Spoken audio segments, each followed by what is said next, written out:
Hey everyone, Strawbricks here, back for another update on the Batcave for the UCS Batmobile. So as you recall, there's the wall. So not much more has changed on that, I don't think. I still have to do my little greebling over here and stuff. But I did finish building the top half, or at least the top, I think, because now it comes down kind of from there, right? And connects to the top of the wall with the doors on it. And you can see there, I have kind of a built-in, almost looks like a container or something back there, or a pipe or something behind those yellow support pieces. So that came out looking pretty good. What I'm really proud of, that came out really looking cool, is this part here, where I used those trapezoid flags with, that modified 1x2 plate with the bar on it, and kind of snapped those in, and each one kind of, I think, is offset by one plate. And it came out with this nice kind of grid, almost like a fan pattern, So it came out looking really cool, I think. Again, I got to do some more greebling right there.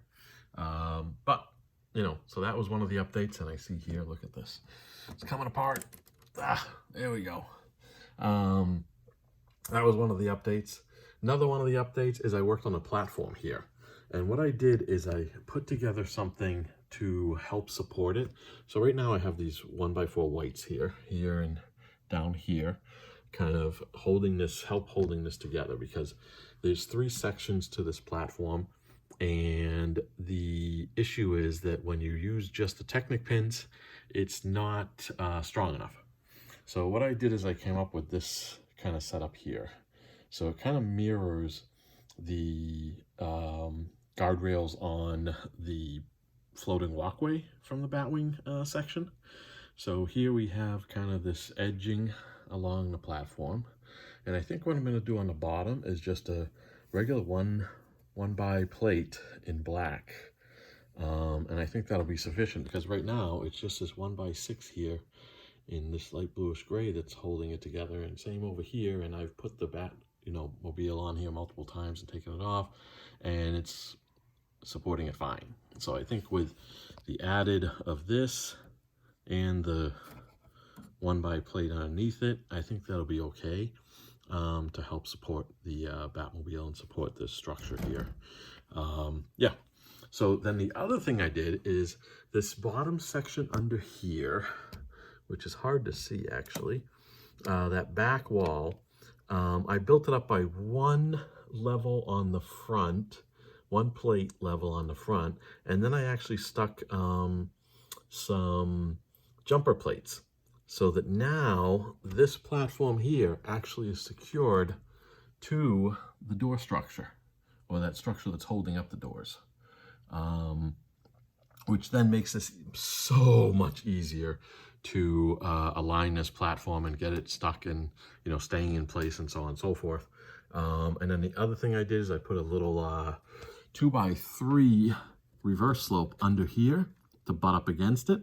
So that makes lining it up even easier. Once you get it together and in place, you just butt it up against that, and that puts it in the right spot to kind of then just press down on this to get it to connect.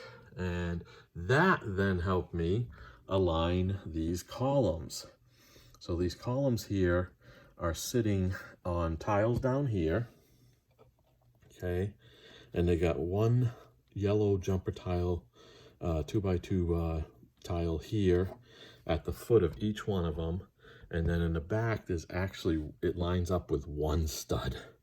So it's connected by only 2 studs for each one of these platform things, at least to this base plate. But obviously the weight of the Batmobile and everything will keep them in place. And then what kind of holds them in on top is actually one of those boat studs. The reverse type of 1x1. Actually, I can probably lift up this edge here to show you. One of those guys. So that kind of goes right into the center of the platform, so that helps align it as well. And then those are kind of aligned with where the wheels rest. So therefore, all the structure is right under where the wheels are resting on this platform. So kind of helps transfer that load straight down to the base plate. But yeah, so that's some extra stuff that was done now. So we've got that kind of back wall. We've got the edging around the platform. We got the alignment of these things here. And then remember that thing I showed you a while back in one of the videos? So this is what I ended up coming up with, is this kind of like, you know, power center or whatever you want to call it. This is going to rest on the tile floor. So right now it's got floating on some jumper plates and stuff to help keep it steady. I got to build something over here, I think, that it connects to kind of like transfer either up or down or something and connect it to. So we'll see what comes up with that. And then I finished off the walkway, at least, with the railing and stuff. So we got the floating walkway.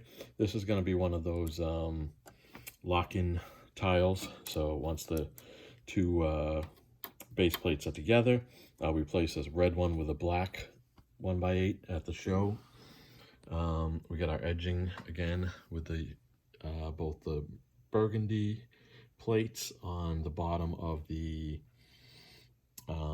these grid 8x8 plates, and then we got our yellow on the actual base plate to kind of give it a little contrast there. And what I'm going to do is connect it just by these two right here that are overhanging, you see, will connect to the base plate of the Batwing.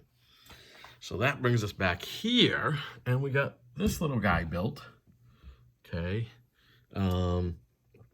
And then we got some stairs, and this is what I ended up doing with the stairs. I tried lots of different options that I showed you, I think, in that last video, and I ended up kind of, you know, we'd still have the, what do you call it, the 2x2 bricks round in the neon color there, underneath those grid tiles, but you can't see them as well. So what I ended up doing is putting these neon grid tiles right on the edging of the steps, and I think that came out looking really, really cool. And we even get it to align, you know, we're one plate down or whatever, but we get it to align. So now I got to work on kind of a railing to put on this thing. But it comes apart into 3 sections, and we got some center supports there for the middle and upper sections, and those are held in place by jumper plates. So, you know, both jumper plates on the very top of these things and jumper plates down there on the base plate. As you can see, those orange plates there. Again, finding them to line up with an actual stud was ridiculous. More difficult than I thought it would be. But yeah, so lots of updates in this video. So it'll probably be a bit before I do the next video, and hopefully we'll have something built here and figure out what to do with all this empty space under here. I want to put something there, but I'm still not sure what. So we'll see. So yeah. All right. Hope you enjoy the vid and the updates here, and we'll soon see you again. Bye.